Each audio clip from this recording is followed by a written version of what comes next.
বিসমিল্লাহির রহমানির রহিম। প্রশ্ন, প্রমাণ করো যে √17 একটি অমূলদ সংখ্যা।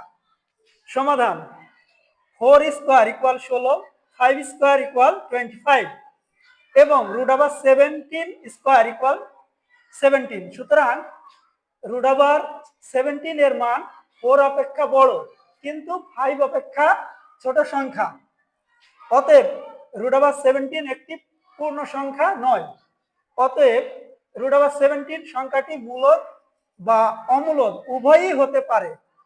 এখন আমরা মনে করি √17 একটি মূলদ সংখ্যা, তাহলে মূলদ হলে p/q আকারে প্রকাশ করতে হবে। তাহলে √17 ইকুয়াল p/q, যেখানে p ও q উভয়ে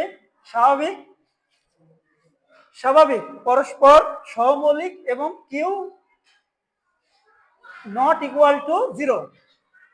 এখন আমরা বর্গ করলাম, বর্গ করলে তাহলে কি হবে, √, উঠে গেলে 17, তাহলে p square by q square, q স্কয়ারকে আমরা ভেঙে লিখলাম q ইনটু q, তাহলে আর গুণন করলে 17q equal p square by q। স্পষ্টত 17q পূর্ণ সংখ্যা কিন্তু p স্কয়ার বাই q পূর্ণ সংখ্যা নয়, এটা একটি ভগ্নাংশ, লব আর হর আকারে আছে। কারণ p ও q উভয়ই স্বাভাবিক সংখ্যা, এরা পরস্পর সহমৌলিক এবং q এর মান 1 অপেক্ষা বড়। এখন 17q এবং p স্কয়ার বাই q সমান হতে পারে না, কারণ এটা হলো পূর্ণ সংখ্যা, এটা হলো ভগ্নাংশ। পূর্ণ সংখ্যা এবং ভগ্নাংশ সমান হতে পারে না। আমরা জানি ভগ্নাংশ যদি প্রকৃত ভগ্নাংশ হয় তাহলে মান হবে 1 এর কম, অপ্রকৃত ভগ্নাংশ হলে 1 এর বেশি, অর্থাৎ এটা পূর্ণ সংখ্যা নয়, এটা পূর্ণ সংখ্যা নয়। অর্থাৎ 17q not equal to p square by q। অতএব √17 কে p/q আকারে প্রকাশ করা যায় না, অর্থাৎ √17 নট ইকুয়াল টু p/q।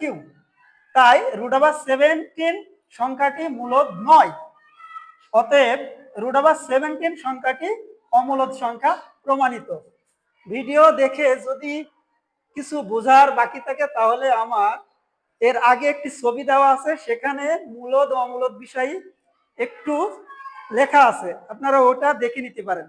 আমাদের ভিডিও দেখে উপকৃত হলে লাইক, কমেন্ট, শেয়ার করে দিন এবং আমাদের পাশেই থাকুন।